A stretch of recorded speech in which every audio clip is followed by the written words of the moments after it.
Hello, and thank you for using ATsWeatherToGo. The app is available for free in both Apple and Google Play stores. So when you first launch the app, you're going to be defaulted to your current location. That's based off your GPS coordinates. So make sure deep into your phone settings, you have the app allowed to run in the background always. If you say just use app while open, then the notifications that give you these severe weather alerts will not work. So make sure you go deep into your phone settings to allow that. Google kind of has buried that in there, and Apple's kind of similar. Just do allow always.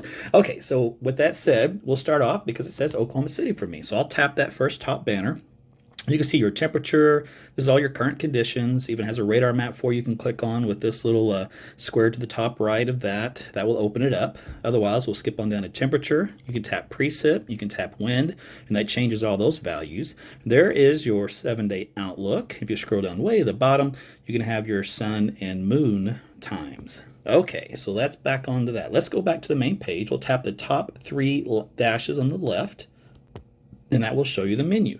So you can hit the home button, and that will show you again all these panels. You can click on any of these panels, by the way, to get access directly to that. So the menu is kind of a longer version to the shortcut version, which is here on the front main page. So now let's get into the meat and potatoes of this app.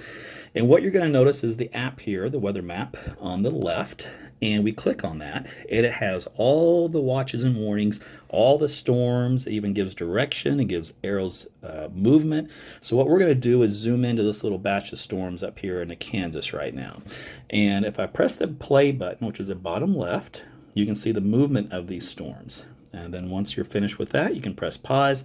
You can even drag the cursor to where you want to put the storms. I'll just hit the word now. We'll go to current time. So in here, you can see all the lightning strikes. You also see this little box. That box is a polygon. That's the warning. So we'll just tap right here in the box, and it'll say severe thunderstorm warning. Tap this little arrow here. It'll give us details on both the watch and the warning. So we'll read the warning contents from the National Weather Service. Then you can back out top left arrow once you get updated with that. Now, the second thing is you see here is an arrow, this direction of movement. What we're going to do is zoom in, and we're going to tap that little white box. You do that, it'll plot the storm track for you. It'll tell you what's inside the cell. It's got 2-inch size hail. Moving to the southeast at 24. Let's click on this white box, and let's get other cities' time of arrival. You can drag the cursor here, and we now have Howard, Kansas in 37 minutes, Cave Springs in 50 minutes. It has severe hail, 70%, with the size of 2 inches in diameter. So this will give you a lot more information within the storm itself if you're interested. All right, so we're going to back out of that. Just hit the back button. And I'll tell you what we're going to do. We're going to change the view here. So we're going to just move the cursor somewhere else to get rid of that. You can see it popped up there. We'll touch the map again. It'll go away. And let me get that off of there. There we go. I had to click off the arrow. That was still on there. All right, so now let's change the map a bit. We're going to come up here with this little 3 things called the overlay. All right, and you can see we've got national radar listed. If you scroll through, we got a lot of other things ongoing. So we even have the severe weather outlook. Let's tap that one. Now, also what we're going to do is tap the overlay button again, and I'm going to turn off these other alerts so it doesn't cloud up the map, just for this purpose. We'll go back into the map itself, and now we've changed. And now you can see the bigger picture here where we have a large area painted in a different color. So let's tap you can use your finger, you can tap the little legend here at the bottom, and you can see how that changes. So if we're in the tap and hold and drag, so there's slight risk to enhanced risk there in the orange color, goes all the way up to high.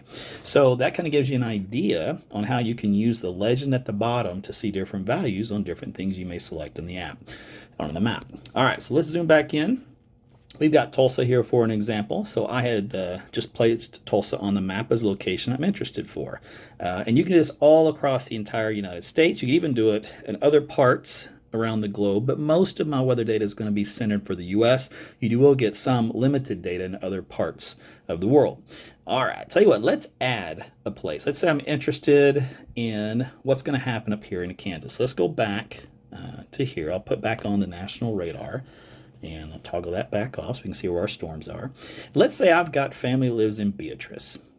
All right, now there's 2 ways to add Beatrice into the alerts. You can just tap here, and hit the little arrow and hit save location. So let's say you've zoomed into the map.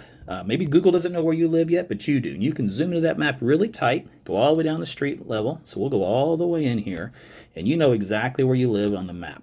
All right, so you know you're in that spot, little farmhouse. You can put it on your map, and now you've got alerts for that specific location. Let's tap the top 3 dots on the right, where you have more options. All right, and let's see locations. So here's locations. Oh, I got a warning came in, and it erased what I was doing. So here we go. So here's location. I've just added Beatrice. Now, if you want to turn Beatrice off, you can do that. You can either hit the delete button or you can edit it. Now, in any of these locations that you add, hit the edit button, and you can now turn on or off any of these notifications that you'd like to receive. I leave them all on as a default, especially all these severe weather ones and message from trained personnel. That's either me or your emergency management department organization. So leave those all enabled. All right, you can do that for any locations that you have added. You can add up to 12. Now, what is the purpose for adding all these locations? Well, maybe you got kids in different schools. Maybe you got a kid in summer camp right now or camping, and you want to know if lightning is coming, then they've sought shelter. So that's a great use for that. Grandparents, vacation home, you name it. You want to keep tabs on severe weather in their area. This is how you do it. All right, so let's say we've got all the locations that we want. We hit done. And again, we're back on the map. So there are other things in the menu other than the map and the current conditions that we were at. I do have shortcuts to a few things. There's allergy report. There's a shortcut to my live stream when I do go live. My weather blog that I write every week.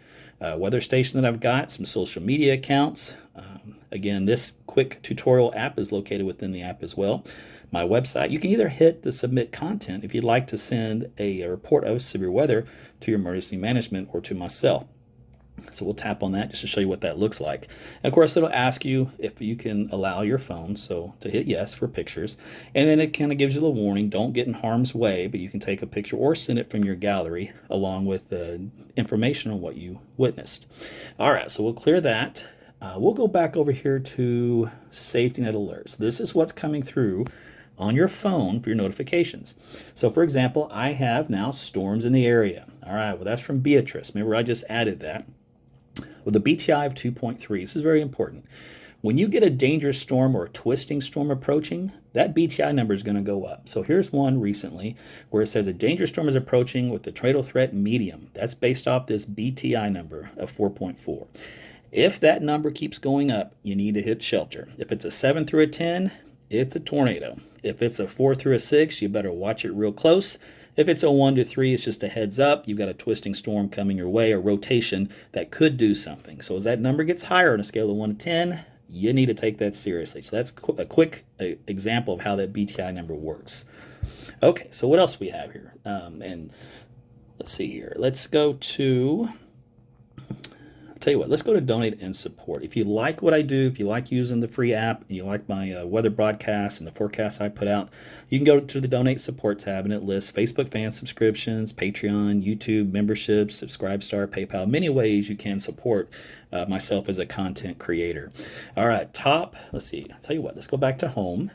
We'll go to the top right, those little 3 dots. So there's the share button if you'd like to share the app with others. Display units. All right. Well, we're in America, so we put English, but if you're in Canada or other parts of the country, you may want to put metric system.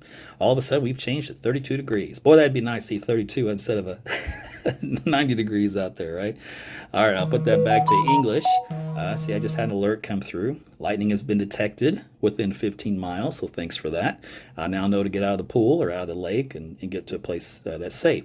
Your status bar temp, you can turn that on or off, and that will be your current condition. That'll be up at the top. So when you close the app, that number will still be there. Let's see here. Also, for the About section, if you have any trouble at all, hit that email support and let me know, and I'll get you taken care of. And then let's see, we have already accessed the locations from before, so that's about it for that. So that is a quick rundown of the ATsWeatherToGo weather app. If you ever have any trouble, let me know. Otherwise, this is the quick and dirty tutorial. If you remember, just tap on a lot of things. You're not going to break anything. To find out more, you might be surprised what they call little Easter eggs, or little things you didn't know were there, and that will help you out. Other than that, I appreciate your support and I appreciate you using the app. I hope you stay safe. Thanks for watching.